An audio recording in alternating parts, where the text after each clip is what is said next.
Okay, so good morning, everyone. My name is Mistura. I'm going to turn on my video now. Yes, so my name is Mistura Yusuf, and I'm the host for today and the founder of Mr. B's Educational Foundation. Before I go into, I'm sure most of you know why we're here today, and that is why you obviously registered and joined. But I'll just tell you a little bit about Mr. B's Educational Foundation. But before I do that, I would like us to take some safety brief so that we can have a clean and outstanding session with one another and there's no interference. So we just want you all to be safe and aware of your environment. Sure, you're in a quiet and distraction-free so you don't like get distracted because we know this is going to be a conversation that everyone wants to be a part of. But please, if you are not speaking, please mute your mic. And for the panelists, the moderator is going to Nora. Is going to call you if she wants you to address a particular question. And if she makes it open to anyone, I believe that's an opportunity for you to also. If you are not amongst the panelists, please do not share your video. And for the panelists, would actually encourage the videos on if you can, so that it gives life into the conversation as going on. Keep your volume level safe because we know when the volume is too high and you use hands-free, it's going to interfere with your hearing in the future, and we do not want that from you. And please, if you are driving, do not watch this. Just like I said, we're trying to live stream it now. And if we don't get to live stream it now, we would obviously um, put it on our YouTube channel afterwards. So just a little bit about Mr. B's Foundation. We are a registered non-governmental organization with Nigerian CAC, and we're established based on 3 out of 17 United Nations Sustainable Development Goals. Basically, no poverty, goal 4, good quality education, which is our actual goal we most importantly work with. But because others are kind of related, we do other things with respect to goal 17, which is obviously what I talked about now, partnership to achieve the goals, partnership with organizations, with other SDG goals and others. And our vision is to empower the next generation by propagating education, either formal or informal. And our mission is to award excellence of outstanding students and teachers in government-owned schools. We've been doing this since 2018. And we thank God it's been successful. You can see from the picture we have on the top left corner. And we now training for members in the community, especially women and youth. You can see from the pictures also. And we support students, young professionals towards career development through mentorship. This event is one of kind. And so just to share a little bit of our journey so far, 2019 was our year of academic excellence. We're able to, just in 2019, 1,000 students were empowered with vocational skills, trained principals, and that was the year of COVID. So we were able to give nose marks to students to aid learning despite what was going on in the world. And 2021, we did lots of collaboration. 2020, yes, was also a part of when we had our activities, but this is just a summary of when we had major highlights. We partnered with different organizations, with the book drive in one of the biggest slums in Lagos. We gave them school materials. We partnered with this Lagos State's Youth Badagry Division for their International Girls Child Day, sorry, where we spoke to the girls, mentored them, and participated in the debates that they did. Our academic excellence project continued. We were able to get a lot of sponsors and collaborators who saw the dream in what we have been doing. And we didn't stop. 2023, we were still able to achieve lots of fruitful impacts. As at that time, we already had 78 students who have been rewarded for their academic excellence, and over 1,000 students were able to see importance. I was at even more than 9,000 as at that time. But I guess this was just trying to be humble. Then we've had over 6 months training, fashion, catering, um, women and youth in the community. Then we a partnership with Selfless Service Foundation, and you can see we got an award from that.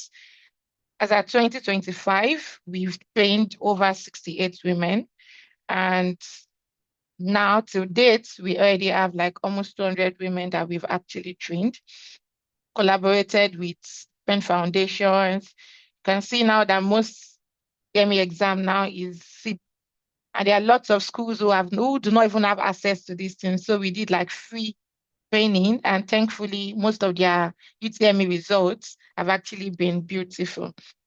And to date, over 1,000 students and young professionals have benefited from our mentorship program, and they still are. So to go straight into why we are here today, your Chevening story starts here. So this is an opportunity for you to learn, to prepare, and to succeed. I have with me outstanding panelists who have journeyed through applying for this scholarship. They did not just apply, they've actually succeeded. And now this is the opportunity to learn from them. I would not be reading their profiles because we've actually put it out there and we do not want to take so much time anymore. I have in the house Nora, who tends to be my moderator for today, a 2025 scholar. And I believe that you know how this conversation will go because she not just going to be talking about it from the perspective of a moderator. She's going to be driving the conversation from the perspective of someone who have traveled this journey. I have Harrison, who is the 2020 scholar. He has gotten the scholarship and is currently working that right after the scholarship. So you can see the impact of all of this in the future, not just what you're going to get from now. I also have Nasir, who is currently a scholar also. Yewande is also a current scholar, and Janet Zaga, who got the scholarship in 2021. So please, Nora, confirm you are with me so I can just hand over to you, then you drive this conversation. Yes, Mr. I am with you. Good Okay. morning, Good everybody. morning. Thank you. So I will just take a back seat, then wait till it's time for the question and answer. So I would encourage the attendees, please, you can drop your questions in the chat box, but please note that questions that have been answered during the panel session would be skipped when we want to address it as much as, so we'll try to save time. So thank you very much. Thank you very much, Mr. For the work you're doing. And thank you to all the panel members who agreed to join. You know, being on this part of the panel, like the part where I'm the one asking the question, is kind of reminding me of when I went for my Chevening interview, right? And I was on the side of answering the question. I was like, God, these people feel so empowered now asking me questions. I wish I was the one asking them questions. And it's just so funny. Now I'm the one asking questions. I know this is not a shooting interview, but allow me. So before we dive deep into like the main questions itself, I want to ask all the panelists, right? Do you guys remember? I don't know if we all had the same intro script where they'll say, "Hey, welcome to your Chevening interview. We have 4 questions for you. The first one isn't graded or scored, but the remaining 3 would be scored. It's fine. Just take your time. The first one is an icebreaker. Just tell us about yourself. Please, is that how it was for you guys? Is that the same way they started the interview with you? Can anybody answer that? Yeah, I think similar. I don't think it said it wasn't going to be scored, but they mentioned, they started with tell us about yourself.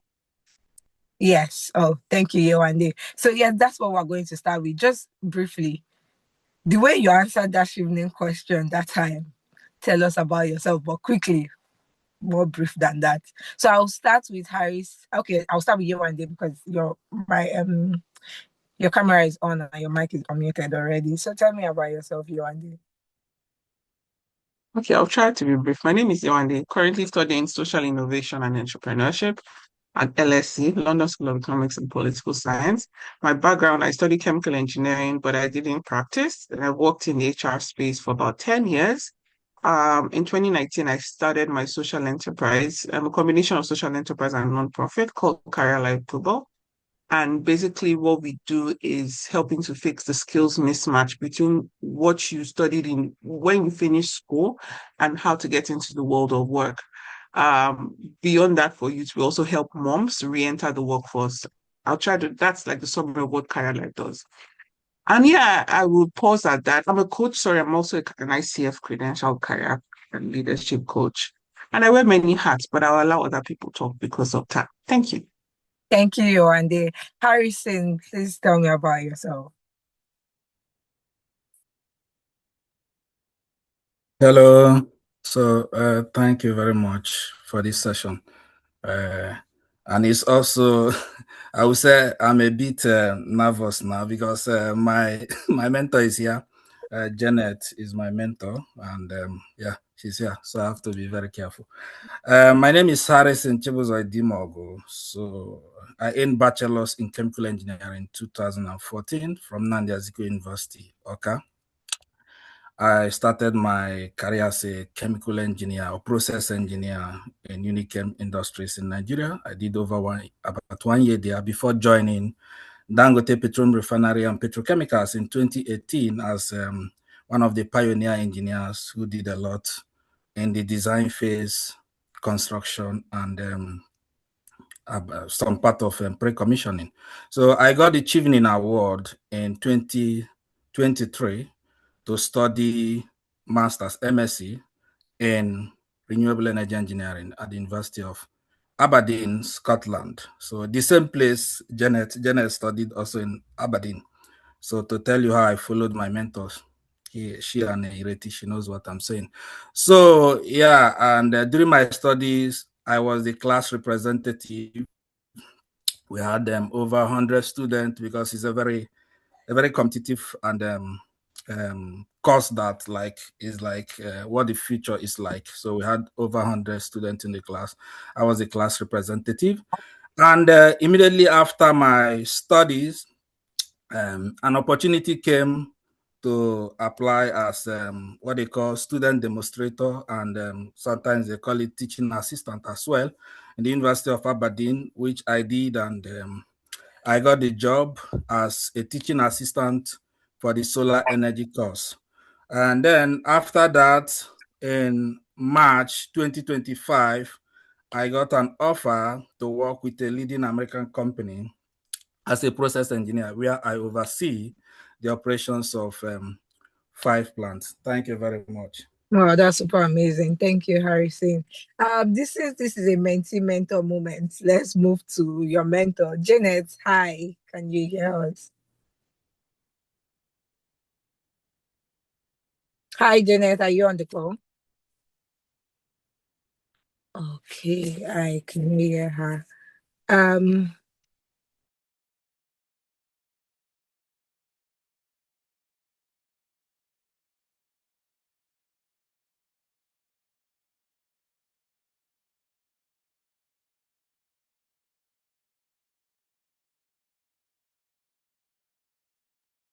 Can you send her a message to know if she's having any issue with network? Are you referring to Janet? Yes, can you hear me? I think the volume is quite.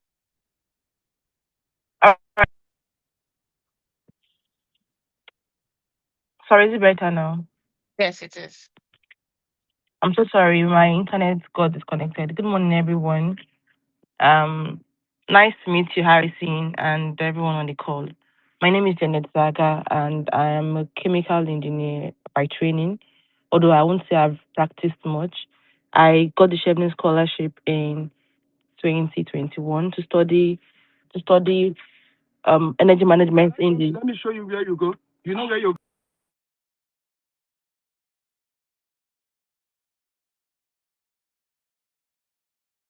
So I'm studying chemical and mechanical engineering currently.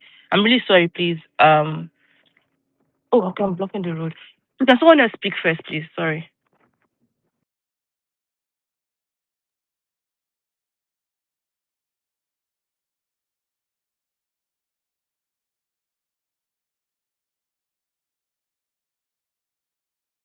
All right.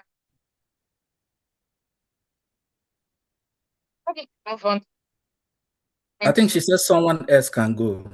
It's like she'll go later.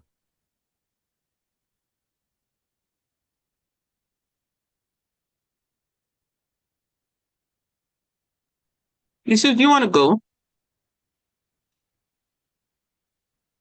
All right. Good morning, everyone, and it's really lovely to have you guys here again. Um, Eleanor said we should kind of introduce ourselves the way we did at Chevening. I don't know if I can actually do that because then it was a do or die affair. I can't go there and not get there. I can't go there and not get the opportunity. So anyway, it's been almost 6 months now since we got the scholarship back in June 2026, and then there have been a lot of updates and development. So, and then I will try as much as possible to use that same pattern because it was a kind of star approach introduction. So I will say my name is Yusuf Nasser, and then I hold a Bachelor of Degree in Economics from Ahmed Bello University area. And then I've worked in the industry of public health and data science with organizations like NatView Foundation. I've been a fellow of the Click on Kaduna Data Science Fellowship Program. And then over the past of 2, 3 years, as a fellow and as a data analyst at NatView with a kind of automated various data science workflows that has improved the life of thousands of people in Kaduna State. Digitize previously a traditional a kind of registries into a kind of automated workflow. And then at the moment, I'm doing my MSc at the University of Westminster as a Chevening Scholar, where I study global data science with global public health with data science. And then I also work with the University of Westminster as a research assistant. I also work with Healthy Homes Research Hub, providing climate friendly and climate solutions to homes using a kind of sensors to measure temperatures here in the UK. And I also work again with the University of Westminster at the Center for Education and Technology Innovation in order to see what are the emerging trends, what are the future of technologies in respect to education and how we can actually prepare for them for the sake of the future. So, and then on my own, I think I've published 2 research papers, and then I'm also the author of Dangers of Fake News Nigeria at the Crossroad. And what I actually do for a living is most of the time, on my own free time, I love to mentor the next generation of people who, wherever they are, in terms of data science, in terms of opportunity like this. I really think that is something that I actually love doing. Even without money, I do it a lot. So briefly, I think that's actually what defines me. That's super amazing, Nasir. Thank you for giving back to the society, and that's basically what Chevening wants from us as global leaders and global change makers. Okay, so since you mentioned in your introduction that you're using the STAR approach, which is what a lot of us, and for those who do not know, STAR is situation, task, analysis, results. Some people will tell you to do Ajasa and put lessons learned, but I'm sure in 500 words essay, before you can even get out the complete STAR, I mean, within that word limit, there's no way for lessons learned. It's But now, not 300 now. Remember, it's not 300 now, Seth. is now I'm so happy I didn't apply this year, because how? So I want to ask you, Nasir, right? At what point did you decide to apply for the Chevening Scholarship? And how did you, prepare yourself? How did you position yourself for success?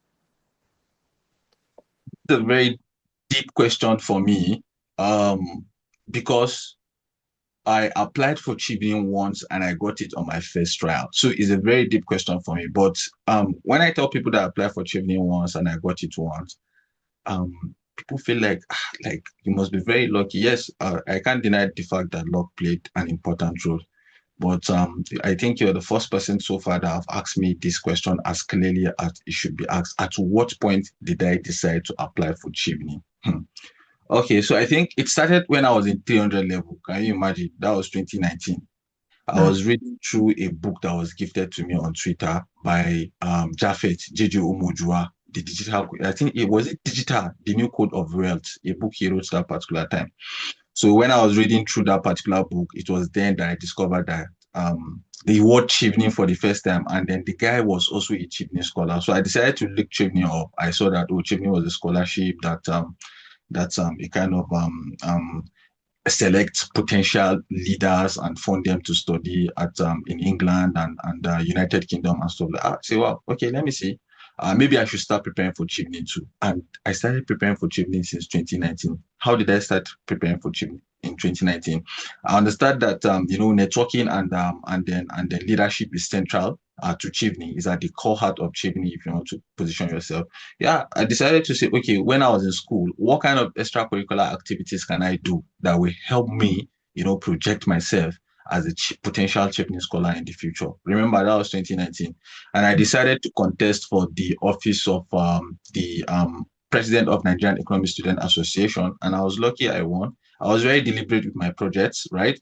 And then I kept documentation of every single project that I did, every single network that I met. I kept documentation and evidence of everything that we did. And then it was successful. We led revolutionary projects, but the intention was clear. While I was working in school, doing my extracurricular activities, yeah, I know a lot of my mates then felt like I'm just wasting my time, because obviously at the Department of Economics, they don't even give any room for any small opportunity for you to even get any. There's no salary, nobody's giving you anything, and then it even has to go to an extent that some of the time I use my own personal money for some of the projects whenever we are short of funds. But my intention was clear. I was aiming for Chevening. And then we did everything went fine. We did our training, we hosted our website, we did a lot of things, and it went well, and we documented everything as evidence. In fact, we left back some money for them in the coffers through the networks that we got that funded our project. So I needed another 2 years, at least 2 years work experience at Chevening. Yes, at NYSC level, I also try as much as possible to document every single thing that I did. After that one, after NYSC, I also do additional 1 year work experience. Thankfully, they also considered fellowship as work experience. I did every other thing. Then came the moment I applied for the scholarship in I think was it 2024? Yeah, 2024, right? So then came that particular moment. I've already had all these experiences and leadership experience, network experience, but I needed to find a way to tailor these stories, because having them again is not enough. You obviously need somebody to guide you. And then the first part was the first answer to your first question. And then now this second part is the second answer to your second question, because you asked two questions. So, and then for how I actually position my application, it was I met Martin Zepolo, who is the founder of Global Wins. You lead, probably you might know them on LinkedIn. So I connected with him on LinkedIn, because this has to do with all your achieving networking skills. But thankfully, I gained that when I was in school. I know how to connect with people on social media, reach out to them, and then you guys work together. So I connected with Martins, and then I knew Martins was the founder of Global Wins, or You Lead. Sometimes they use the name interchangeably. So and then he was actually running a mentorship for potential Chevening scholars, and I got to join free of charge. I was happy I got to join, and then we had weekly essay reviews every Saturday from 4 p.m. to 6 p.m. We have weekly essay reviews every Saturday, like live essay reviews. So and then I write down my first 2,000 words, because then it was 500 words for each team for the networking. So I wrote down, and then I remember the first day that they reviewed my essay, it was very brutal. Like, I was ashamed of myself. Like, what have you been doing since all these years that you have been preparing? But yes, that is the review. You just have to test whatever feedback they give you. Then they don't mean any witch-hunt or any evil intent to you. They want the best for you. And then I went back. I went back repeatedly. We do that repeatedly for like more than 10 times, because they started the review very, very early. And then I remember the day that I actually submitted the application. Even after I submitted my application, there was one of those essay reviewers in the community that said, don't tell me that you've submitted your essay. You have a lot of work to do. I said, at this point, man, I've given up. Like, what else do you want me to do again? After all these the reviews that I've gotten from you, sometimes I don't even sleep. But here is the key message. Yes, I applied once and I got once, but honestly, I have been planning for more than 3-4 years. Since when I was in 300 level, that was when I started my planning. So I think sometimes it helps. Like what we are doing right now, we are preparing potential applicants for the next application cycle. So sometimes the longer you plan, the better chance you actually project yourself. So I think in brief, that was my story, Elana. Yes. Thank you very much, Nasir. We actually have similar stories. And from your story, I got a lot of things. Number one, you know, like you said, you at a point you decided, you made that decision. And not only did you decide and then started like lone walking or trying to figure it out yourself, you had a network, you had a group of, in fact, I'll call it a group of mentors, people, you joined a community that provided support to you. And you know, there was a question on that, but you've actually answered it. You're able to harness the mentorship or the support provided to you to better position your application. And that's very remarkable and very good. Thank you. Janet, are you back? Can you speak now? Yes, I can speak now. Okay, so you Thank would you. just give us a brief introduction and please you would answer because I'm particularly asking you this question. You got your scholarship in 2021 and it's been like 5 years, I think, since then.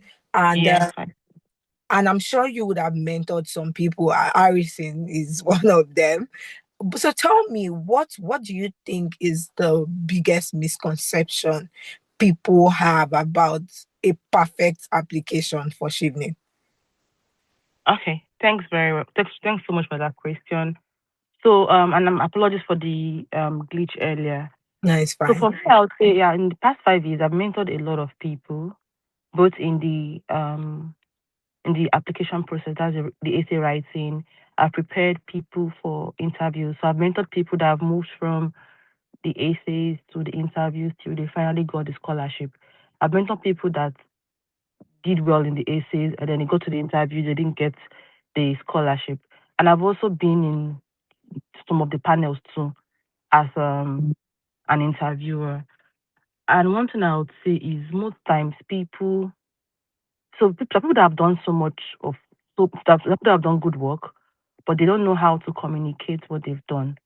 So people most times assume that for you to be a Chevening scholar, you must have done a very, very big thing. Maybe you must have turned water to wine or something. But that's not the case. I think it's about how you present what you've done. It may not be very big, it may not be very fancy, but you should be able to communicate and tell your story. You should be able to clearly articulate the impact of whatever you've done, no matter how little that thing is. You should be able to do that. In my own time, I applied once and I got it. I didn't know about Chevening Scholarship until the application circle that year. I just did a lot of research, watched a lot of videos, and I did the application. And then I made a very big mistake. I went online to research Chevening scholars, and I saw how they were doing so many mighty things. Like Chevening scholars are good, and I think I was intimidated because I felt what I had done was not nice enough, was not that good. And I decided I was not going to apply that year. I would wait till the following year or wait like 2, 3 years after so that I'll be fully ready to apply.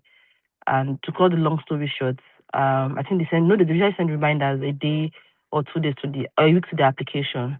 And when Yeah. I saw that reminder, I decided to just say, you know what's the worst that will happen? Let me just send in this application. I've done all I can do. If I don't get it this time around, I will try again next year. They won't flog me. They won't beat me if I don't get it. I will just prepare better and come back for it. So I just sent in the application. I honestly had no expectation. I was actually waiting for the rejection email. And because I was waiting for the rejection email, when they called me for the interview, I didn't see the email until it was almost late. But that's like a long story. So the thing is, it must not, don't feel like maybe you're not good enough or you need to have a particular degree. People most times say, oh, maybe it's for first class students alone. That's not true. I've seen Chevening scholars that had 2-1, 2-2. I think I may have even seen 1 or 2 third class. I'm not sure. Yeah.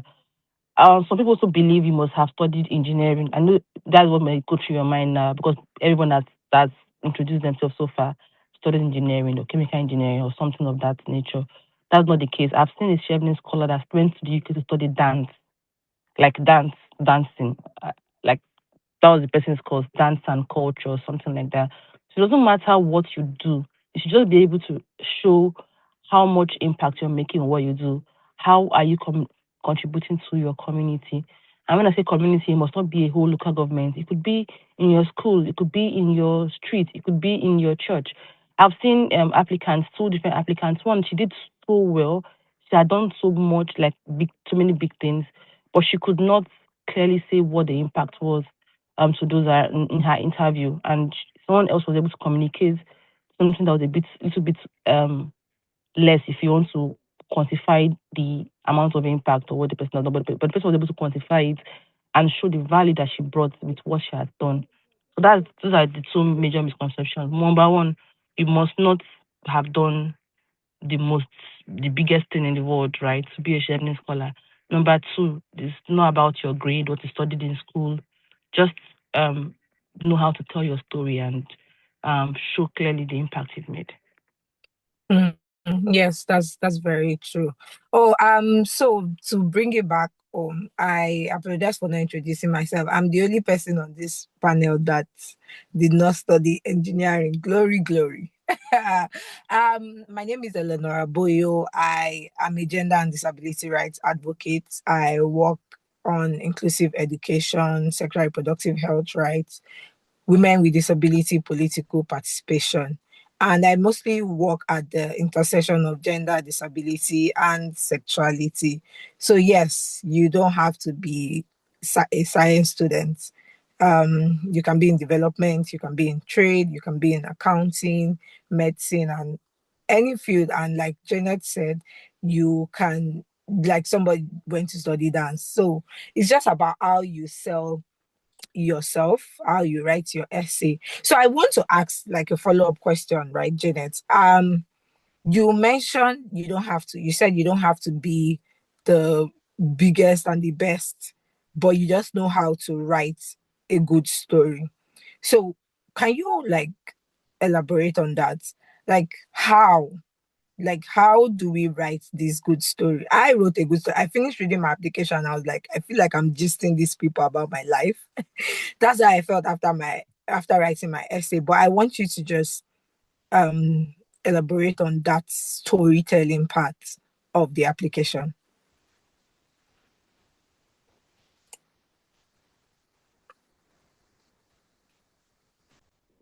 Hello, did anybody hear me? Yeah, so we didn't. Is it an open question or you Yeah. directed it to this Okay, I person? directed it at Janet, but I think she's not available. So yes, please, you can go ahead. Harrison, to answer that.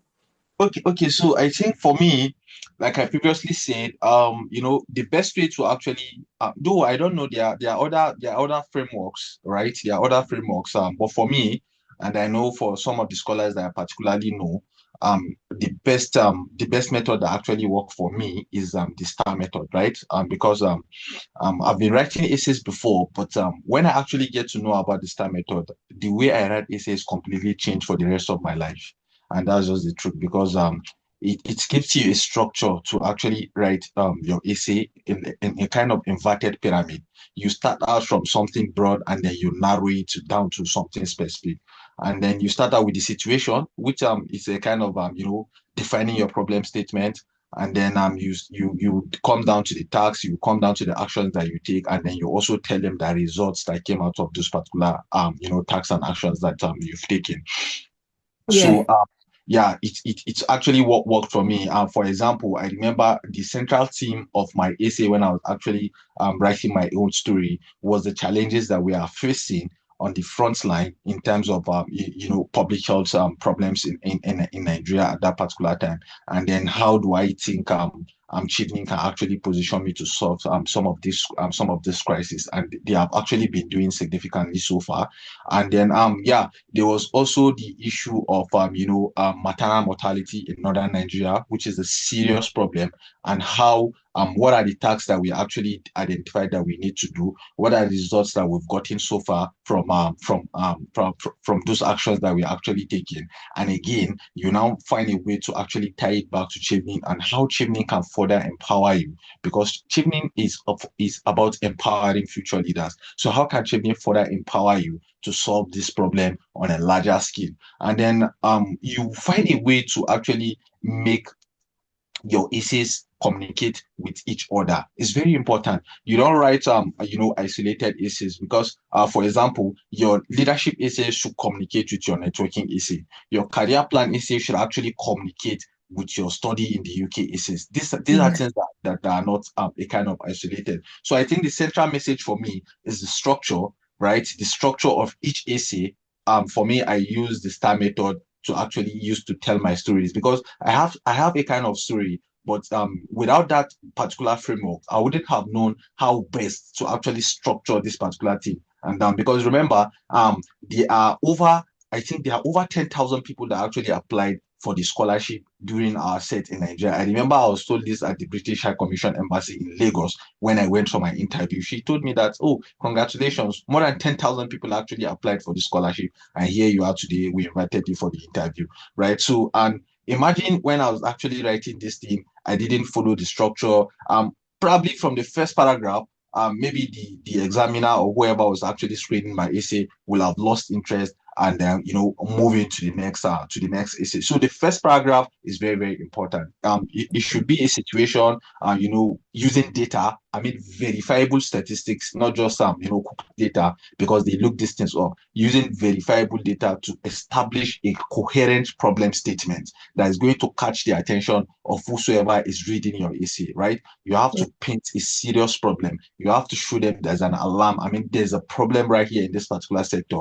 And then I need you guys to look at this particular proposal that I'm putting forward, because it's like a proposal. You are putting down your essay sometimes serve as a proposal. You are putting down a proposal for Chevening to fund you to come and study for your MSc. So is your proposal worth it or not? I think that's the way I actually look at it, because I also work in the development space. I understand how proposal is very, very important in getting funds for some of the projects that we execute. So that was it for me.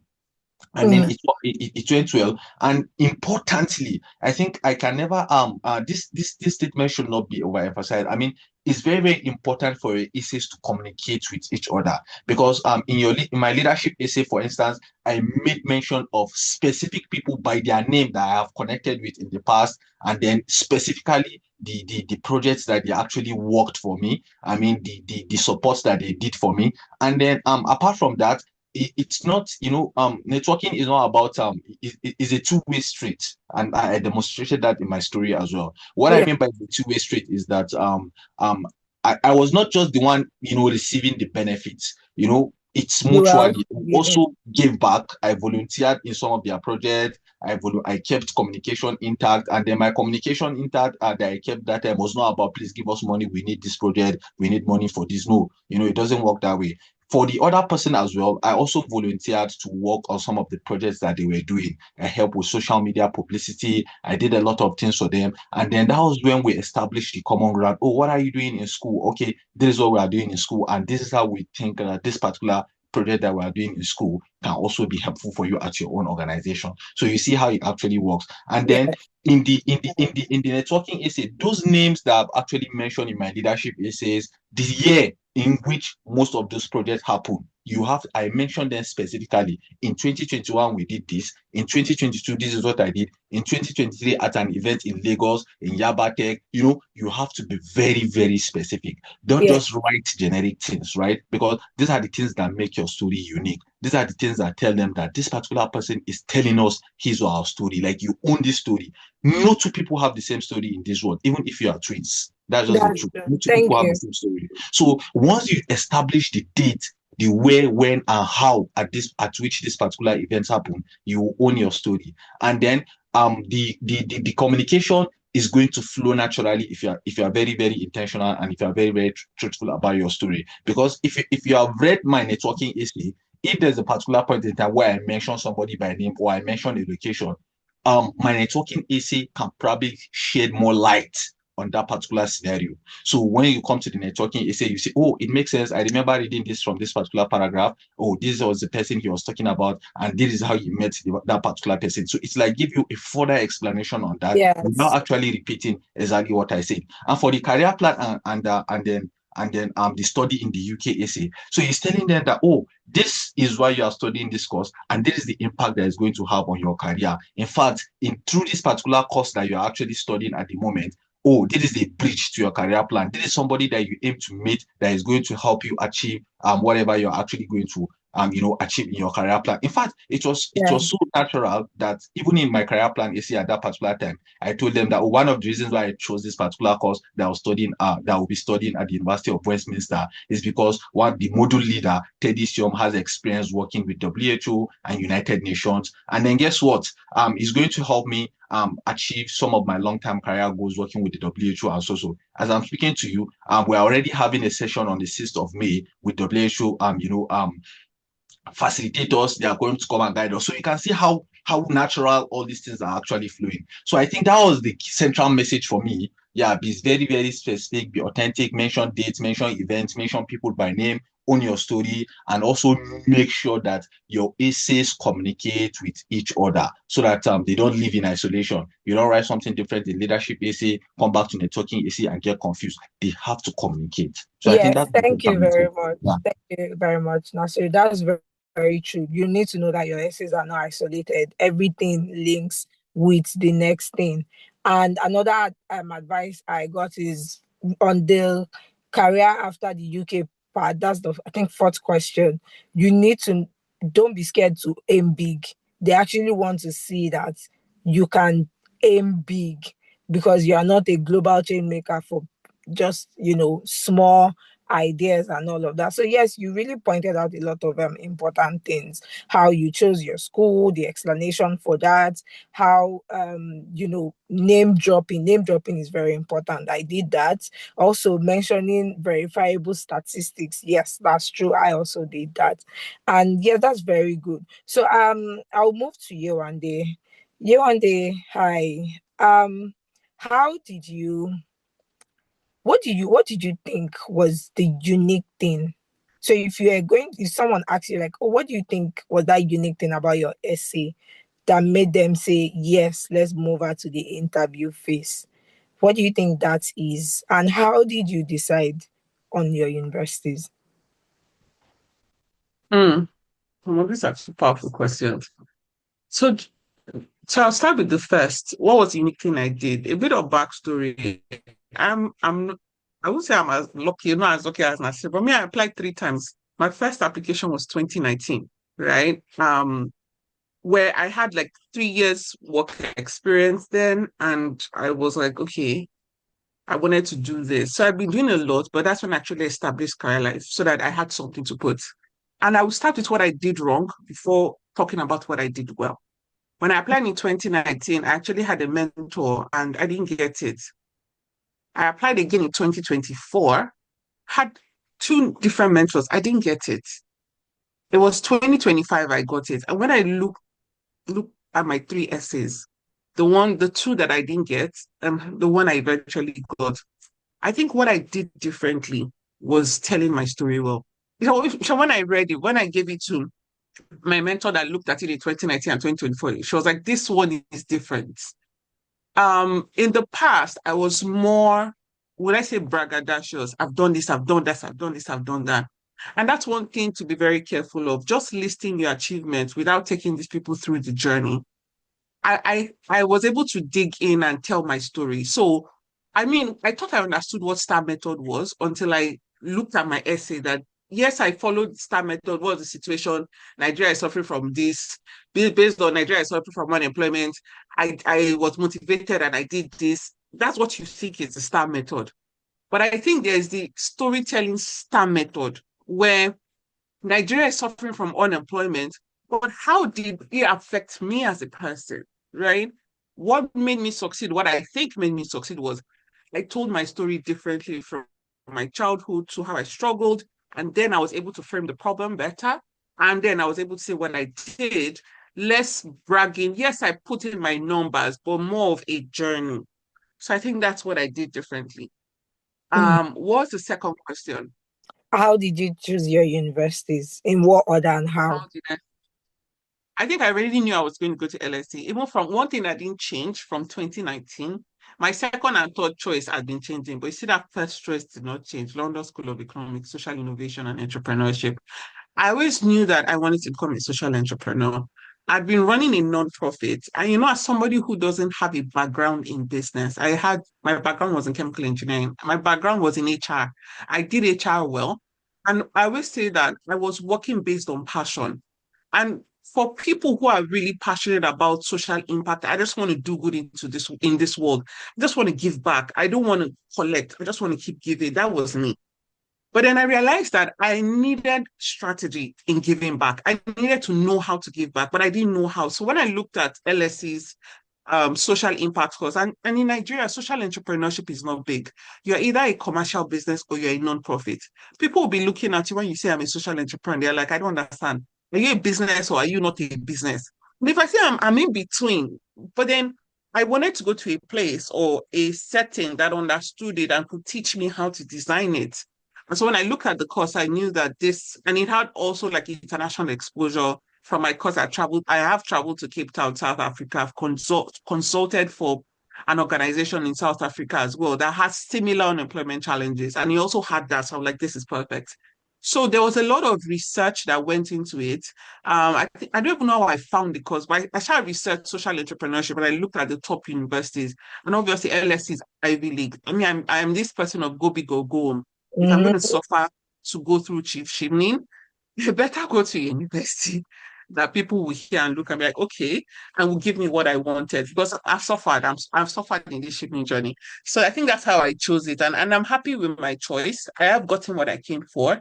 And I now have the mindset to be able to design a social enterprise and actually do it the right way. So if I go back to Nigeria and nobody can tell me that I don't know what I'm doing, like nobody can tell me because I now know what I'm doing. I'm no longer working based on passion. I'm just passion. No, no, no. My brain is complete now. I hope I've answered your question. Yes, Yeah. you did. And I like what you said. You did your research, you wanted to study social. Yeah, I remember asking you, I think the first time you told me about career life. Yes, that's the name. I was like, oh, is it a non-profit? Is it a business? And I'm like, no, it's in between. I'm like, huh? What's this woman saying? But yes, I'm sure that like watching you go to LSE, like the picture is clearer. And yes, go big or go home, because I also chose SOAS. And SOAS is number 2 in the world for development studies. So I remember when I told my boss, sorry, that oh ma, I'm going to SOAS, and she was like, ha, that's a big school. Will you get it? I'm like, have you met me? Anyways, yes, it's good. Aim high. Like Shivning is really, really about aiming high and trusting yourself that you have what it takes to actually achieve what you are aiming for. And that's is so amazing when we see people like us that, you know, started this journey and where we are now, and we can now tell people aim high, aim for the moon, aim for the sky, aim for anything you want. Um, so I want to ask you this based on your background in human resources, right? How do you advise people to demonstrate their leadership experience, even when they haven't held like maybe like a major leadership role? So for me, right, I worked as programs officer. I led a lot of projects. I didn't have to push. I didn't have to think too deep before writing, oh, I led this, I led that, I am this person and that person. I've won multiple awards for the work that I've done. And so it was not like I was not reaching.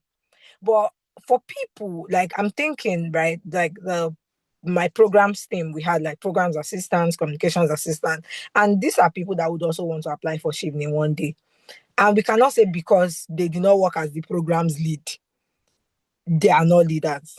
So, using like your HR experience, how would you advise us to sell ourselves even when we feel like we haven't held those important positions?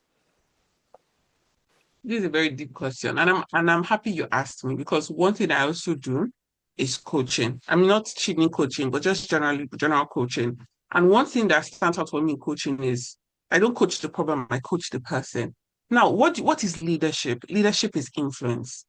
When you think about leadership, people think it's in terms of I've moved the mountains, I've done everything. Like I said, I studied chemical engineering, but I've worked in HR. How did I get that HR job? It was like I magnified that little thing I did because I kind of was able to center myself. Now, the first question I would ask is, I am sure in your journey, you've been able to influence people or influence things, right? Mm. One thing that made me not get the scholarship was I felt like I needed to list out achievements. You think you don't have massive achievements, but what have you actually done to influence? So maybe it could be in your society in uni, right? Because a lot of people were in different activities and something wasn't working. And you brought up an idea. You didn't just bring up an idea, you led that idea. For you, you may think that is small because I mean, I've not worked in United Nations, right? Mm-hmm. But then there's a point of introspection, there's a point of finding yourself. And I think the greatest thing that you can do for yourself is to find who you are, not what the world says you should be. Because if you don't do that, you keep chasing trees or chasing the air. So to answer your question, how can you demonstrate leadership?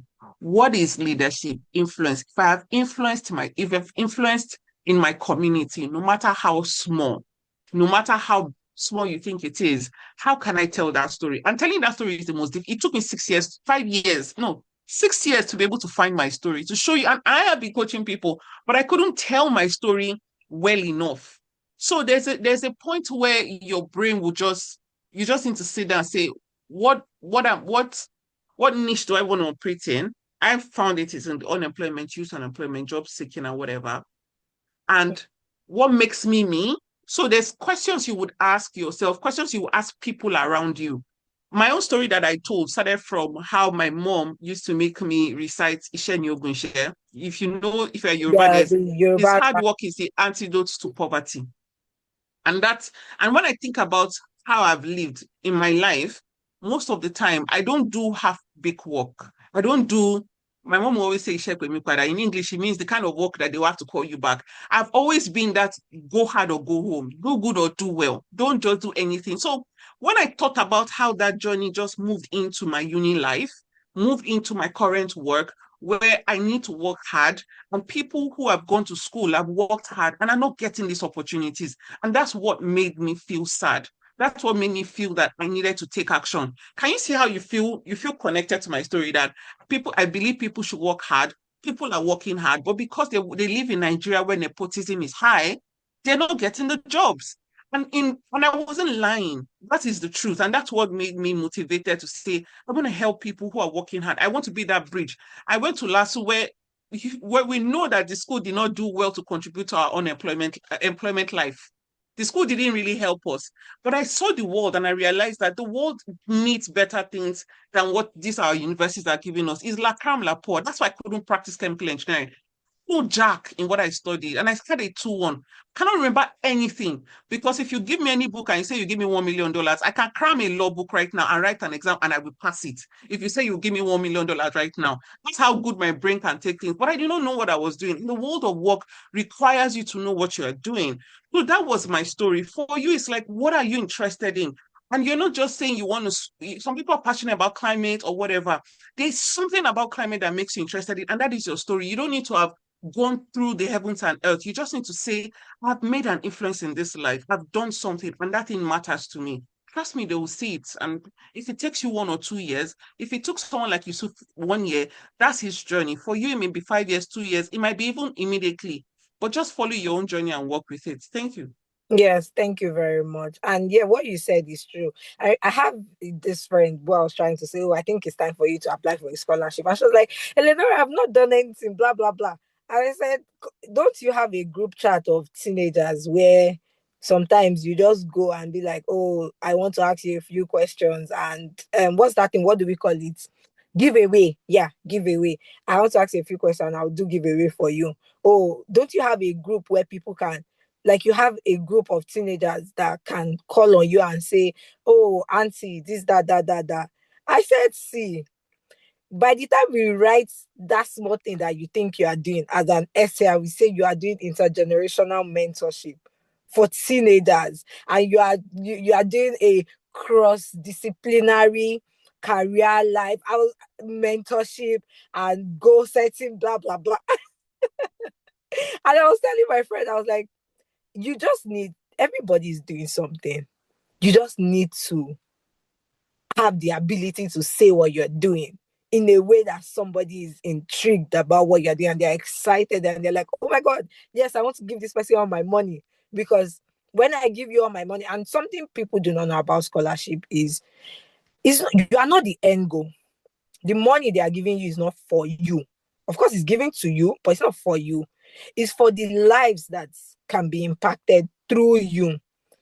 So, when you're writing your essay and you're just like, I, after me, and you're just using like the first person pronoun for everything. I want this, I want that. When I get this will happen to me.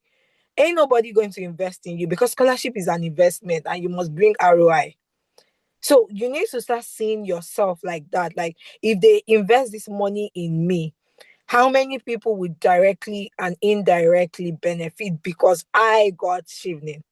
So I think that's something you should have at the back of your mind. Thank you very much, Yewande. Harrison, I want to ask you this question because you've mentioned like, oh, after Chevening, you're currently working here. During Chevening, you did that. Some people see Chevening as, I want to jackpot. Of course, it's not going to be jackpot because you're going to return to your home country for 2 years. So that's dead, that thought. But and then some people are like, full ride. Oh my God, money, money, money. So tell me, like, beyond the funding, what is Chevening? What has it been to you? Hello. So that's a very profound question. So beyond the funding, so what Chevening has been to me. Okay. So first of all, I know I didn't say it initially. I got Chevening scholarship at my first attempt as well. So although I knew about the scholarship, a year before that year, I took my time to prepare. And that was not the only scholarship I was pursuing. In 2023, I also got the Erasmus Mundus scholarship to study marine biotechnology as well. So that was on the second attempt. So now your question beyond Chevening, and of course, being someone that was a recipient of 2 global scholarship, of course, Erasmus Mundus is the biggest EU scholarship we know. And now, beyond the funding, what Chevening does is that, I don't know, Chevening helps you, like you've said this. Sometimes some people you say you write a lot of essays. You see some people saying they don't have that strength. In other scholarship, you might just write one letter of motivation or SOP, and that's it, and your CV. So, but Chevening helps to build your writing skills and your presentation skills. This job I got now, let me just tell you, let me be honest to you. So you know, once you are a black, because they paid for my flight, because normally you do is very, like, this is the most rigorous, of course, interview I've ever done.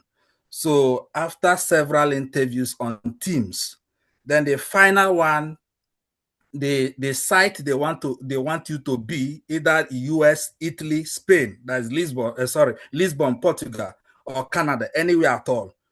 The site they want you to work, they must fly you to that site. You come to the plant and they take you around, and before they take you into that room again and start asking you questions for more than 1 hour. So now, during the teams, I think the penultimate stage, second to last, during the team's interview, my wife was like, they want to just take out everything out of you. they like all of them in the panel, they have exhausted all their questions.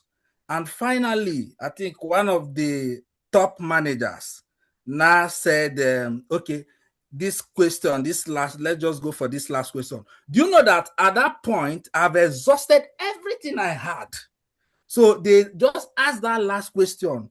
I just went to one of my Chevening essay, either leadership or networking. I just went there. That was just what came to my head. I just picked it, used the star approach, bam, dropped it, and that is it. They were not like, okay, we are paying for your flight. Like, let's book the next available flight for you to fly you to come to site. Like, we want this guy. And that final stage is normally 3 persons that get to that final stage. And they are just taking one. And you are competing, like it's a global competition, British, Americans, Europeans, everywhere. So they just pick one person. What am I trying to say? Even during that on the day of the last one, I still said something in one of my Chevening essays. So Chevening built beyond the funding, it built the confidence in me, it built the presentation skill in me, it built the writing skill in me. So anything I am doing, I know first of all, I must identify the problem, and I must tell you the approach, how I tackle the problem, and I'll not tell you what the outcome was and the benefits of it. And that is telling your story, we have been saying. And that's just it. Do you know that even when I resumed work, they were not saying that even in US, in California, where the headquarters is, they were discussing one of that Chevening essay, that one I gave them when I was like exhausted. They were like saying that the top directors, the president, the VPs, they were still discussing it, that thing. And that, like Janet was saying, that thing was something that it's not that it impacted a million's life or whatever, but it was just unique. So that is what Chevening does for you. Aside the funding, it will make you stand out. I'm telling you honestly. Except and Chevening is a scholarship. I know that if once you win it, you merited it. Okay, because Sorry, please hold on. because Please, can you mute yourself? There's somebody talking. I'm trying. Okay. Yes, they've muted. That's not my background. Yeah. No, it's not yours. Yeah, please. Yes. So it's like it's so unique that you did it, because like we are saying, even when you come to the panel, that drilling is like is just it. Once you cross that Chevening panel, my dear, you can cross any panel in the world. And you Commonwealth Scholarship, somebody can write essay for you. There is no interview, you get it.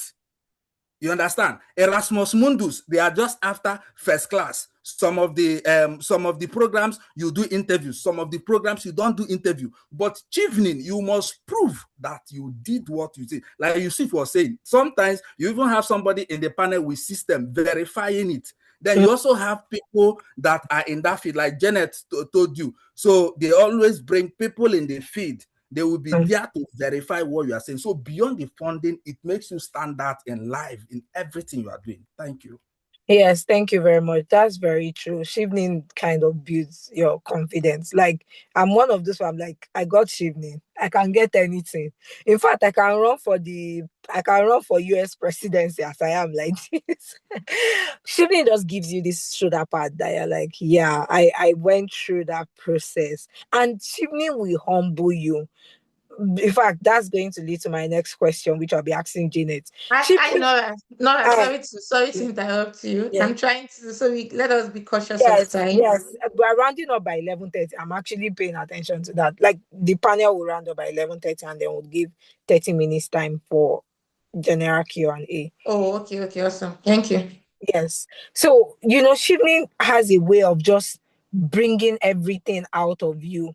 And I want to ask Janet this for the interview. So first of all, you said you wrote your essay. You are not like really expecting, you're already expecting a rejection. But fortunately, you got an email telling you you are proceeding to the next stage, which is the interview stage. How did you prepare for that interview? How did your interview go? And I'm asking 3 questions. How did you prepare for the interview?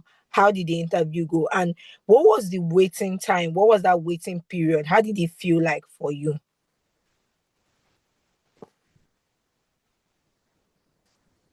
Is Janet here? Okay, I think if Janet is not here, I would ask Yewande. Yewande, how was the interview and how was the waiting process? Coming from the part where you've actually lost 2 applications and this was the third one, what was that waiting period like and how was the interview?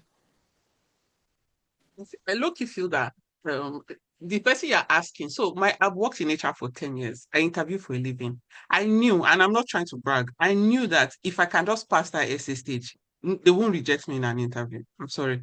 Because I understand how interviews work. I remember doing this whole stuff. So how did I prepare? I was not around. So when they initially put you for interview, I was not in Nigeria.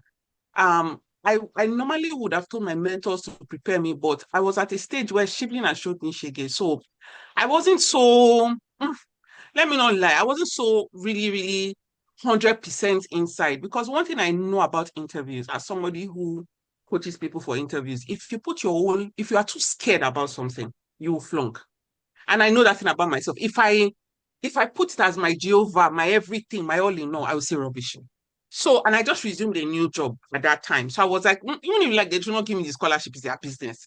So I prepared in my head. So one thing I did was to read my essays. I didn't have so many panels. And I had a friend, Joshua, who I just had a 1 hour session with him. And just to say, okay, so it will not be as if I'm being too proud. So he actually helped me. And some of the tips he gave me, you want to read your essays. I told him what I wanted to say. It was like, yes, even if you are reading your essays, move away from your essays, say other things outside your essays, ensure you are cautious from the beginning and whatever. So when I went into the interview, I just was myself, poured my whole heart out because I'd gone through my essay. I felt like even that interview, they tried to make it so hard, but because I know interview dynamics, I know interview psychology, I know how you to center myself so that I'm not too, my brain doesn't dive and move away from their points. I try to answer their question. And one thing about interviews is ensure you answer their question first before you go and continue to ramble. And then look at body language. So one thing I'm always doing, if I see that what I've said is like it's too much, I just calm down and I just stop. How did I manage the waiting period? I just resumed a new job in a bank in April. So I was very busy, to be honest. I was very busy. So if you're that waiting time didn't really stress me out because I found there were things in my hands that I was doing that didn't really make me so nervous. And because I wasn't too, but I think you should ask another person. Interviews are like my thing. So it wasn't really hard. My problem was that essay. Couldn't pass that essay. And when I got the interview, like, I've gotten the scholarship. There's nothing that will make me not get it. Unless these people are not human beings. Unless these people, it's not blood that runs through their brain. I'm going to get it. I'm sorry. So Your day is giving ritual already. What's going on? I do um interviews for you. That's my full-time job. 10 years. How would I not be good in interviews? Unless I don't want the job. Yes, I understand. Okay, so I'll quickly answer that question because I also went through the process. Then I would be asking the final question, which would be going around the panel. So for me, right, the waiting period, I feel like I was busy because I was managing 2 different projects across West Africa and I was managing projects across 14 countries. That's how busy I was. But for some reasons, I had enough time to panic. I was panicking. When I submitted the application, yeah, I wasn't bothered. I was just like, yeah, whatever. Because I was already stressed. I was too stressed to even think about it.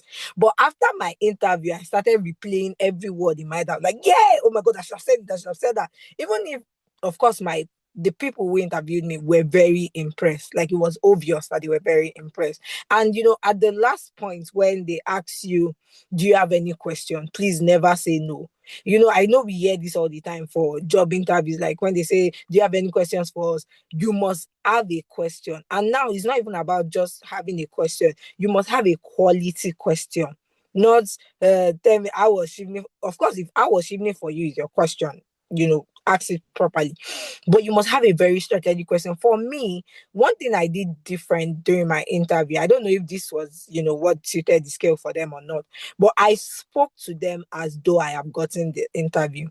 So, instead of using if statements, I was using when.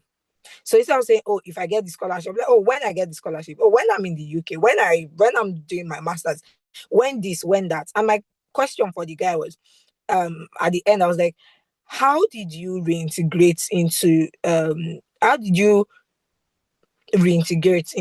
the Nigerian society, coming from a system that has worked, like being in the UK, almost everything works. And coming back to Nigeria where you have to put tooth and nail for the most basic system to work. How did you reintegrate? Because I would like to know how I can do that. Did you say so I was very particular about making them feel like I have gotten the scholarship and I'm already a part of you. We're Chevening alumni together already. So yeah, I think that's something that can help. So for the final round of question that I want each member of the panel to answer is on 1A. How did you feel worthy to apply for this scholarship? How did you feel like, yes, I can apply for this, I deserve to get this? And how can the future applicants, prospective applicants, how can they put themselves in that position? Now 1B, what advice do you have for them? So I will start with Nasir. My leader, you have 2 minutes to answer the 1A and 1B question. Okay. I think let me just quickly do what we do at interview again. Please come again. Let me get the questions clearly. Okay, Because so you're also allowed to ask them. yes, you can do that. So All the right. first question is, how did you feel worthy to apply for the Chevening Scholarship? Okay. Question, okay, 1B is, how do you advise the future applicants, to put themselves in that position of, yes, I deserve this and I can get it if I put my mind to it? And the All right. C is, what other general advice do you have for future applicants? All right. So quickly, I think let me quickly spare 10 seconds from my 2 minutes to add some points on what you guys talk about interview. I think mock interview is also good. I did a lot of mock interviews, so it gives you a lot of opportunity to actually prepare and then to see how you can actually improve on things that you would have said if you are actually going for your interview. So coming to your questions, I think sincerely speaking, when I was actually about to apply for the Chevening something, I know that I have prepared a lot, but I was a kind of intimidated. I think that intimidation is cut across the profile of people who have gotten Chevening. Once you look at the profile of people who have gotten Chevening, especially on LinkedIn, you feel like, wow, like, can I do this? Like, is this thing for me? But you just have to wear the confidence, right? If they can do it, they don't have two heads. You can also do it. So I think the worst case scenario, the worst outcome is for Chevening to actually reject you. But if you did not apply, you will not know what is going to be the outcome. So you just have to put in that confidence, regardless of the outcome, and put in an application. But if you want your application to actually be outstanding, you don't now say that you actually want to apply for the sake of just application. I mean, you have to apply that you really want to get it. And if you really want to get it, you have to walk through the process. You have to put in the details. You have to put in the work. You have to, network with people who will help you review the essay, and, you go through the entire process.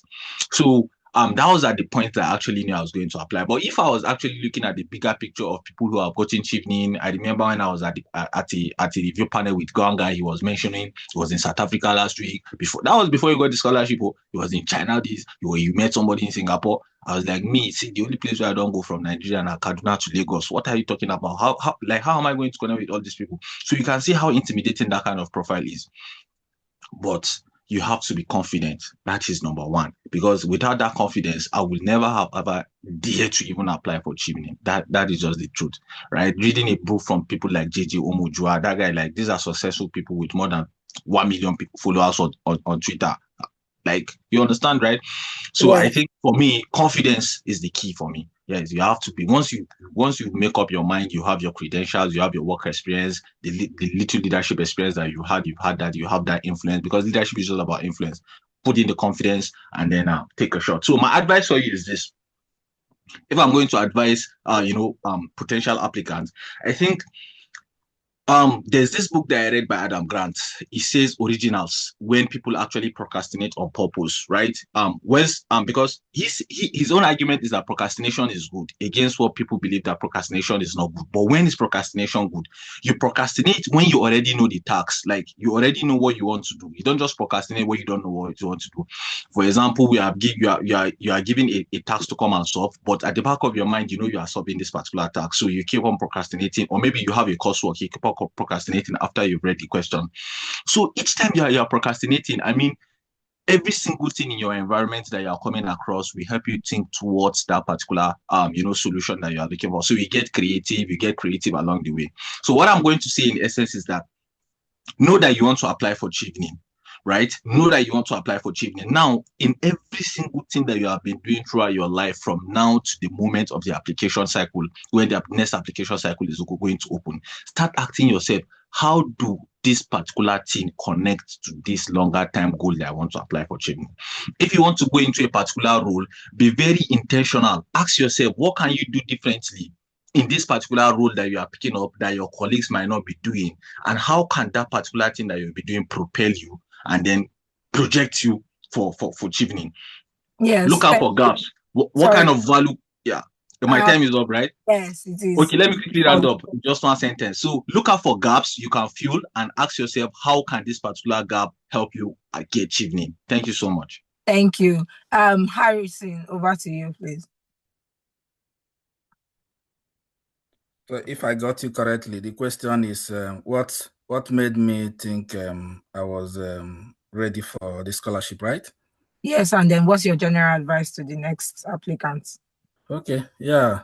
One thing that made me think I'm ready for the scholarship, sincerely, is was my amount of exposure then.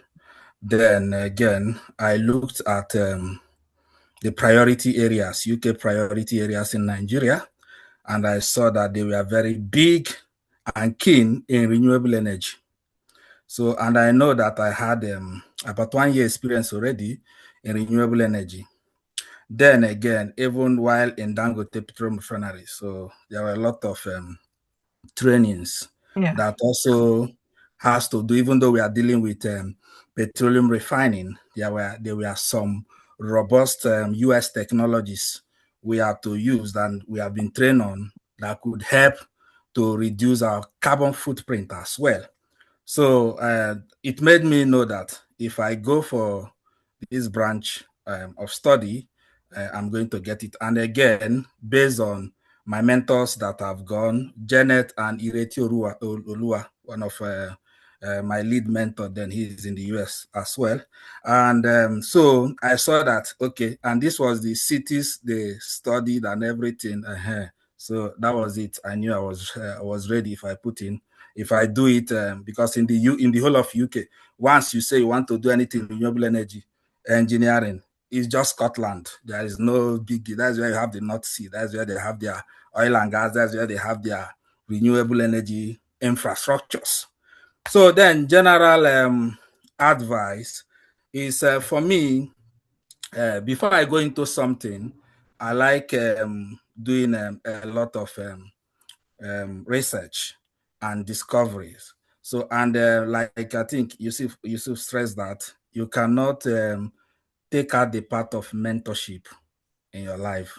So even in the global space, the Americans, there are some tasks you do, they'll ask, okay, this person has done it before. So they pair with somebody that will mentor you, the British and thereabout. So you cannot take away this thing, that part of mentorship. And again, if you want to win the scholarship, you need this type of sessions. Yeah, because I did, like Janet also said, I watched videos of those that have gone ahead. And again, there are some of these things that people that have gone ahead have said. So you need to be big. They are big in volunteering. You'll be big, even though you don't need to do something too big, even though it is two persons that what you did is impacted their life. So you just have to note it down. So, and while you are doing all these things, be noting it down That is what I can say. Yes. Thank you. Thank you very much. Janet, are you back? No, Janet is not back. She said she couldn't join again. So maybe you just go ahead with the Okay, rest. yes, then Yewande, take us round it up for us. Thank you. Yeah, so you said I should read which questions. Which questions am I reading? No, I No, didn't no. say read. I After you said answer answer. this, Like, sorry, no, I was chatting with her. After you answer these questions, I Mm. am supposed to undo the question and answer segment, but I have to give another presentation on my other laptop. So I'm just saying if you can assist me to read the questions in the chat box when you are done. Okay, Yeah. okay, okay. So how? So let me just answer Eleanor's question. How did I feel worthy, and how can I position myself? Like I said earlier, I'm a big, and I think I may answer differently from others. I'm a big advocate of finding yourself first. I'm a big advocate of start with you before your environment, before what you want. Start with finding who you are. And I think what made me feel like I was ready for this scholarship was I'd gone through a lot of discovery process. It took me 3 years to discover myself. It may take you just 2 weeks. It may take you just one day, right? So that's what I knew, like I was ready. I studied chemical engineering. I knew I wasn't going to practice. Before I moved into HR, guess what I did? I did data. I wanted to do biogas. I wanted to do every week, every month, every year, I'm always wanting to do different things. And so when I found the path that I wanted to do, which was HR, beyond HR, by year 3, I'd found out what I was passionate about and what I was interested in. And what I knew that, they say, what if nobody pays you for, can keep going. My energy level when I'm doing what I'm doing is like this. So that's when I knew that I was ready to take it up to the next stage. And if I was to do a master's, it was not going to be in HR that's feeding me, which is what will continue to feed me, but it's what I was passionate about. Second, to answer is how can one position yourself? Before starting career life, I was doing other things related to career life. But when I knew I was ready for shipping, I formalized career life. I defined a structure around this is what I'm doing and this is what it's about. So to answer your question, how can you position yourself? When you have found out what you're doing, I remember speaking to my mentor. He was like, if they don't give you a seat at the table, you can create your own seat. And so when I was like, people are not inviting me. So I started my own thing. So you may not have to start your own thing, but if people give you a seat at the table already, you don't need to start. For my own industry, a lot of it was very nepo is Nigeria now. Let me not say too much, but you get clicky. We are the ones, and I created my own. But if you are already working in a place, put your heart to it and just position yourself in that field and continue to burn at it. So I think I don't know if my 2 minutes has finished, but yes, summary, thank you. find yourself and do good at what you're passionate about. Yes, thank you very much for that. To round up, if there is any person with disability on this call or that would be listening to the recording of this, I am a person with visual impairment. I am a woman. In fact, the intro of my essay, my first essay, is growing up as a girl child with disability in a rural community in Lagos, Nigeria.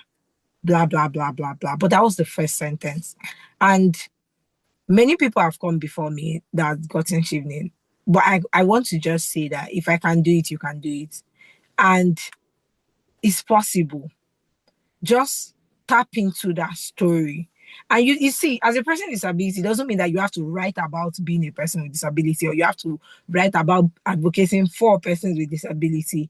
You can think outside the box. Disability is not a criteria for being selected in Chevening. In fact, nobody cares about if you're a person with disability until after you've gotten the scholarship. In fact, until at the point where they are booking your flights. That's probably when people ask you, are you a person with disability? Because they want to, make sure they tell the airline like this person is a person with disability. So your disability would not stop you, but it's also not the reason you are going to be chosen. So the sky is your beginning, like it's your stepping stone. It's not the limit. Just do you. So thank you very much, everybody, for coming to the panel. This is not the end of the program. I'm just rounding up the panel.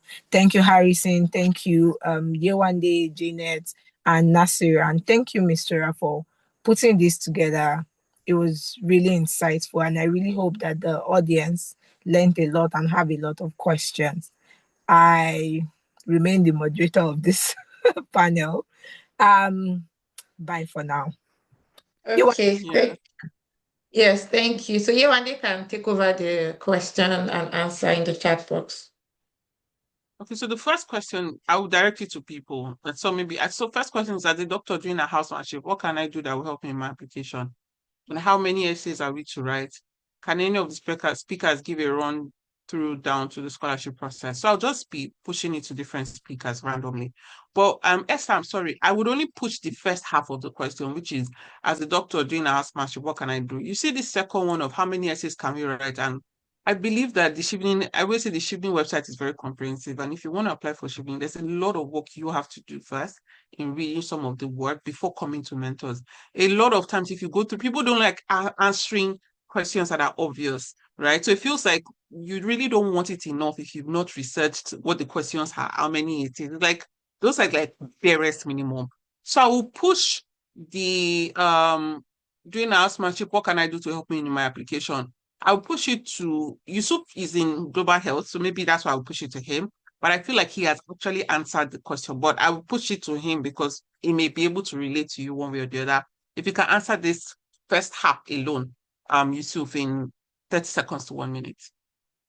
Please come again. What is the question? She said, as a doctor doing a housemanship, what can I do that will help me in my application? Okay, yeah. So I think that there are so many problems in Nigeria in the health sector right now. I think you should look out for two things. Number one, you should look out for a particular problem that is a kind of outstanding, maybe a problem that has been occurring repeatedly for a number of years now without a breakthrough in the solutions. And then you should relate that particular problem to what Chevening is actually doing, right? It's very important. You connect that particular problem to what Chevening is doing. And in addition to that, this is a bonus. And then you could actually look out for that same problem that Chevening, maybe let me say the United Kingdom is funding in Nigeria. They have partners. I think some of their partners are Lafia, UK Lafia. They are in Nigeria, and then they are actually funding some public health challenges or health problems. So once you identify that particular problem, you table it down. You make it like and one of our speakers said here, you make extensive research as far as that particular problem is concerned. Don't just go blindly and then talk about it like a story. So you have to make extensive research.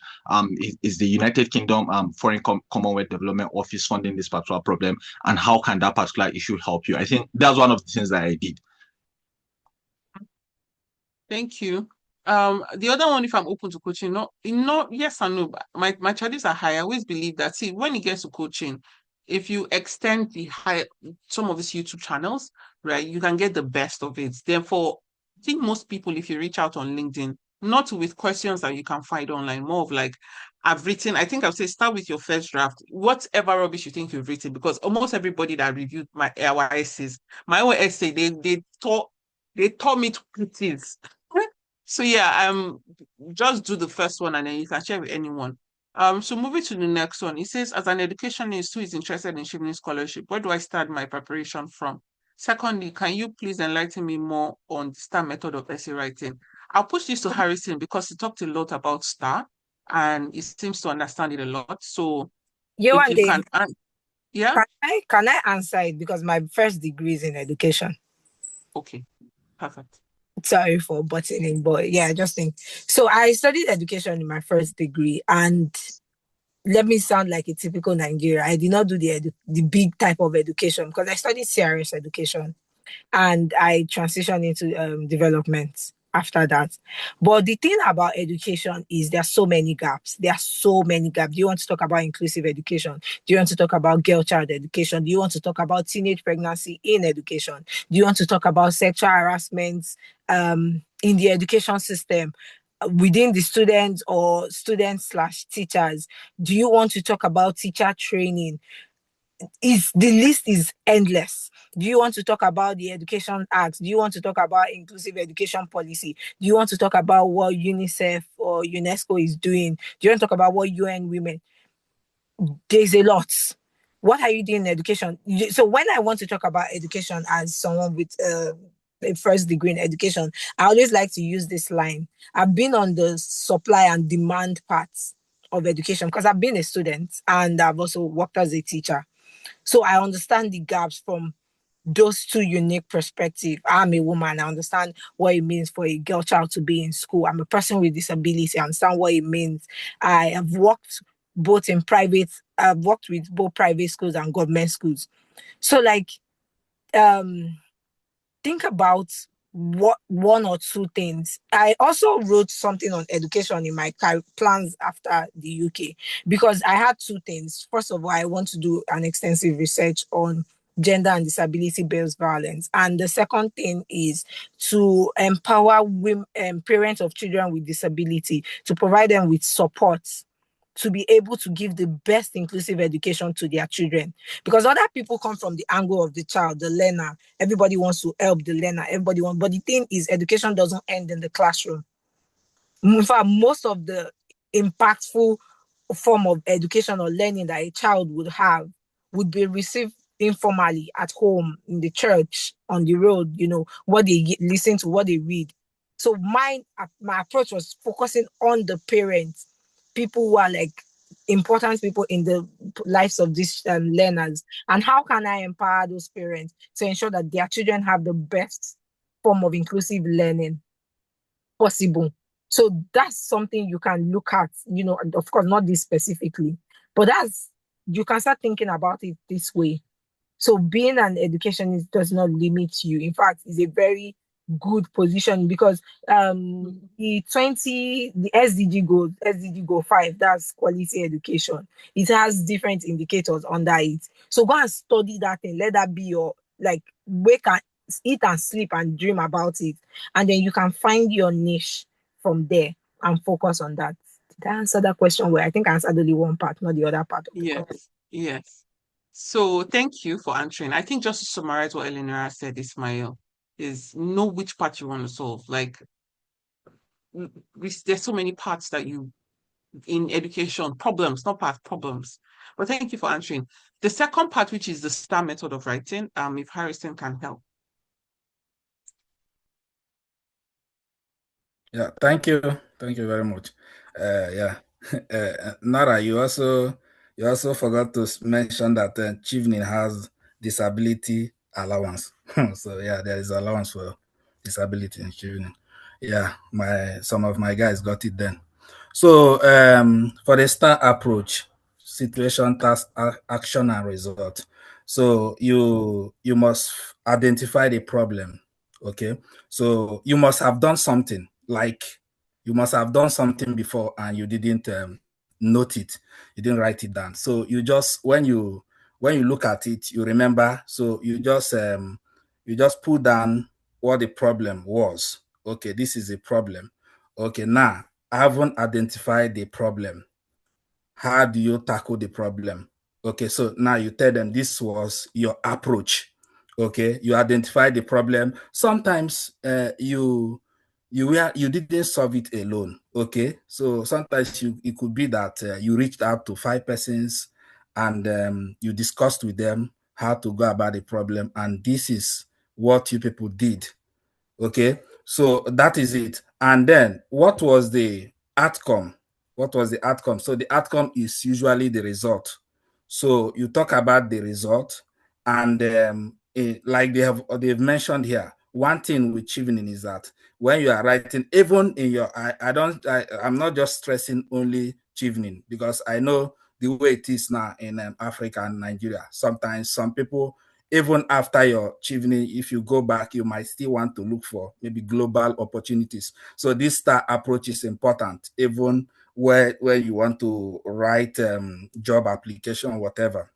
So after that, you try to give the number of people. If it was live you affected, you give the number of people that we are touched. Like, I'm doing a project for the company, and yes, of course, it's a yellow belt project. I have to tell them the savings metrics. Okay, and you are not going to spend anything if what I'm saying, if what I've discovered is implemented. You are going to be saving over $175,000 per year.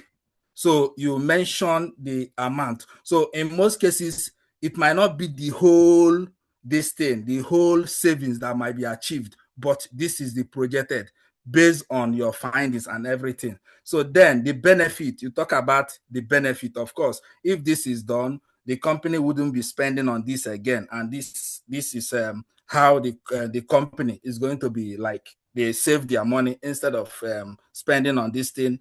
So that is it. So that is how the STAR approach was. And it helps you when you are during your delivery. It helps you not to go outside what you are saying. Okay, it helps you not to go outside content. It makes you to remain in what you are saying, so that, okay, after I identify the problem, this was my approach, so then this was the action, this was what we did. As a result of what we did, this was what we achieved. So that is just the STAR approach. It's like, it's so unique. It's so like, it's a very powerful tool, not just for scholarship, even after your scholarship, anything you are doing at all. So it helps you to remain within the envelope of what you are saying. So you don't just go, you talk after saying this, you go and be saying another thing. So you don't miss you don't miss the contents of what you are saying. So that's what the STAR approach does for you. Thank you.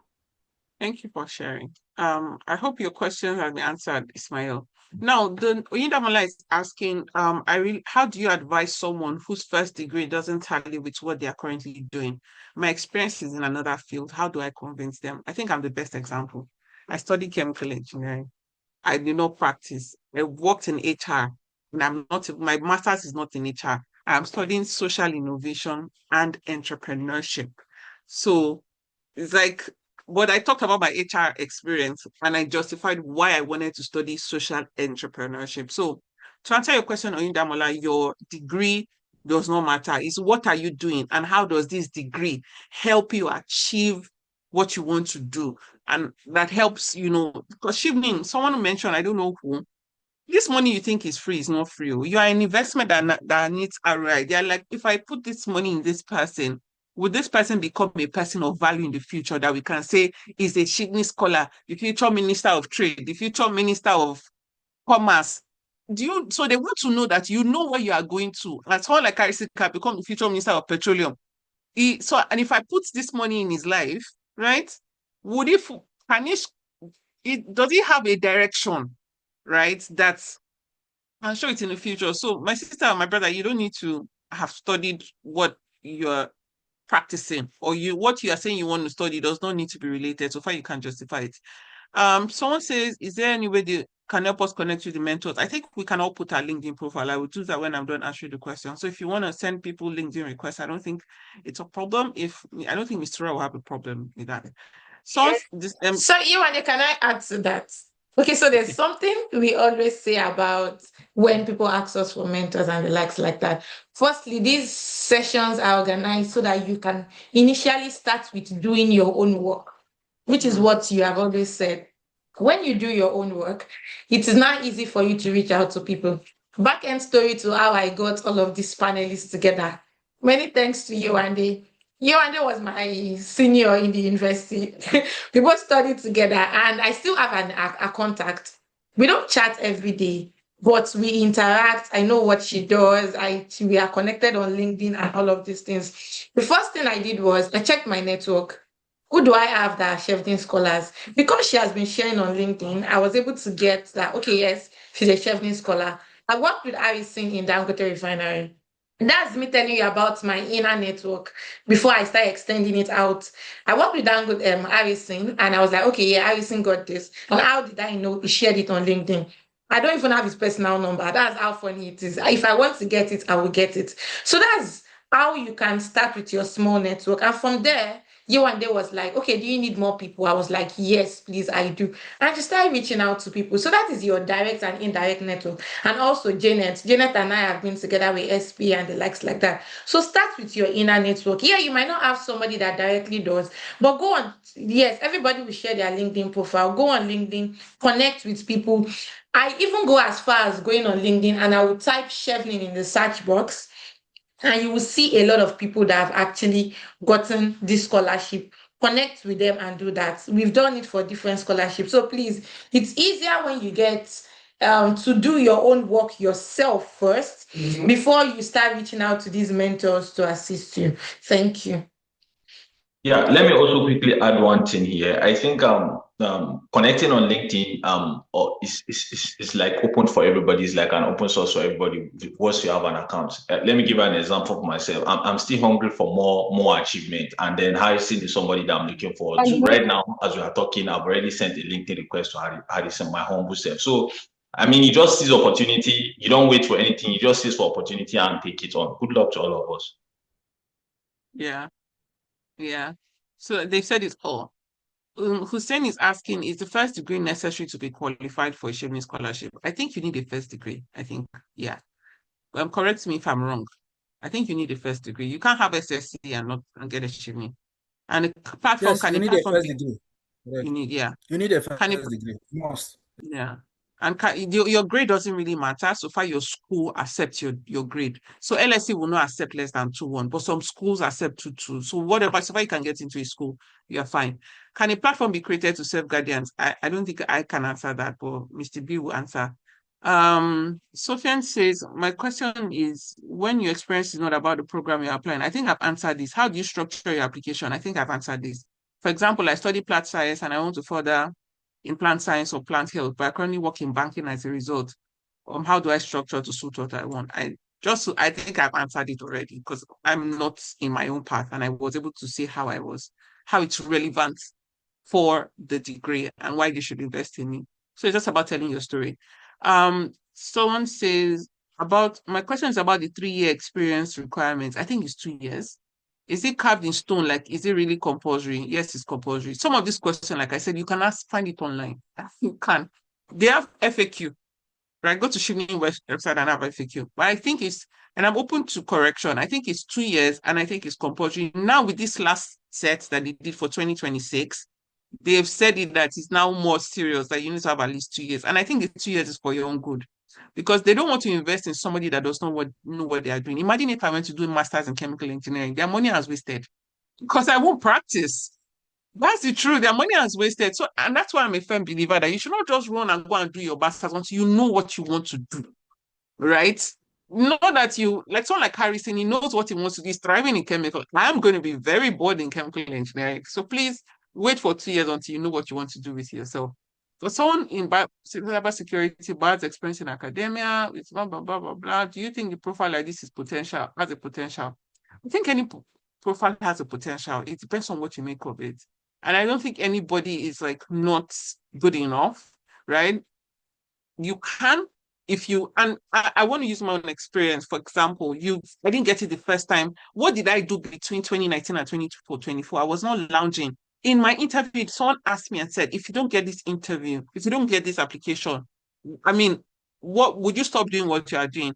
And if you see the answer I gave them, I even thought they won't give me because why on earth are you asking me if I don't get this interview? But that's what I said. I said I've applied since 2019. You guys did not give me. I didn't die. I applied in 2024. You did not give me. But guess what? My impact has been growing.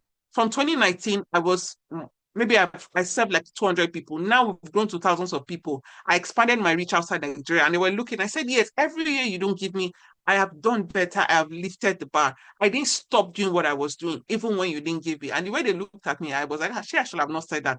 But I think that's what made them feel like this person is resilient. This person is not somebody that still is figuring out her life. She knows what she's going to do. And if we put the money on her, she's going to yield ROI. And I'm already yielding ROI here, right in London. I'm already winning their money in pounds. And people are like, it's like I'm now grateful that I was rejected because now I'm like a magnet. All the resources, I'm taking it. So sometimes this is just Jara. Sometimes that rejection may be a way for you to go and, in game, get more ammunition, get more power, so that when you are going the next time, you're like, I'm fully here for you. So who asked, if I please don't think yourself too low for anything. Just ensure that you find your story and you're able to communicate it. So thank you very much, everyone. Thank you, Bistura and the team. I don't think our publication is a necessity for Chevening. Let me ask Harrison, but I think the answer is no. Or if any other person wants to answer. Yes, the answer is no. For Chevening, publication is not necessity. They don't need it. Where they need publication is Erasmus Mundus, not Chevening. Publication doesn't count. Thank you. Yeah. So I'm going to drop my LinkedIn. You can just connect, and everybody too can drop theirs. I think if you just search for our name, you'll find it. But please don't connect and ask questions that you can find on the website. If you know how many messages I get every day, I barely respond. It's not because I don't want to respond, it's because I have plenty. I have a job, I have a career, I have a business, I have a family, I have kids, and I'm studying full time, and I have other things. So before I respond to your message, you must have shown that you have already done your homework, and if there's anything I can help with, anybody can help you. So please feel free to connect with other people, and do have a nice weekend ahead. Thank you very much, everyone. Thank you, Yewande, Arison, Nora, Yusuf, and Sunjini to the absentia.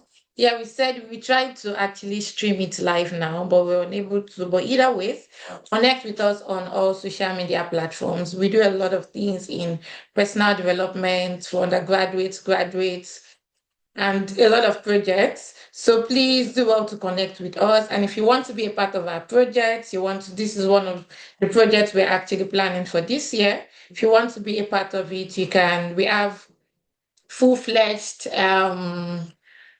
proposal that we can share with respect to this. You can also connect us to investors, people who are willing to be a part of this. But either ways, connect with us on all social media platforms and you can get to see more of the things we are doing.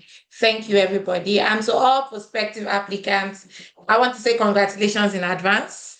I look forward to you all sharing your story and saying you got this from what you learned from this platform. So, bye.